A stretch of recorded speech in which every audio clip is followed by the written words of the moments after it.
সংক্রমণহীন জ্বর, নন infective fever.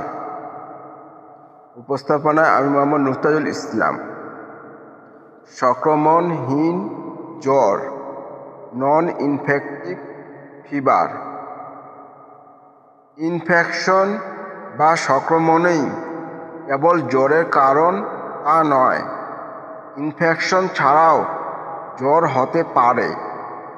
কোনো ওষুধের বিষক্রিয়া, ভ্যাকসিন বা টিকা নেওয়া, কোনো বিষাক্ত খাদ্য খাওয়া প্রভৃতি বিবিধ কারণে সংক্রমণহীন জ্বর হতে পারে। নিদানিক বৈশিষ্ট্য বা লক্ষণ, ক্লিনিক্যাল ফিচার্স। 1.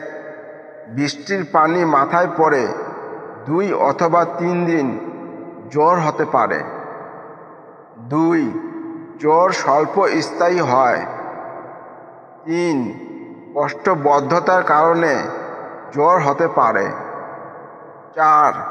ত্বকে অ্যালার্জিক বিষক্রিয়ার জন্য জ্বর হতে পারে। 5. নাড়ির গতি ও শ্বাসের গতি বৃদ্ধির জন্য সংক্রমণহীন জ্বর হতে পারে। 6. প্রস্রাব কম হওয়ার জন্য জ্বর হতে পারে। 7. জ্বর ছাড়ার কারণে সামান্য ঘাম হতে পারে। 8. ক্ষুধামন্দা ও মানসিক অস্বস্তি হতে পারে। 9. গা অথবা মাথা অথবা সর্বশরীর ব্যথা হতে পারে।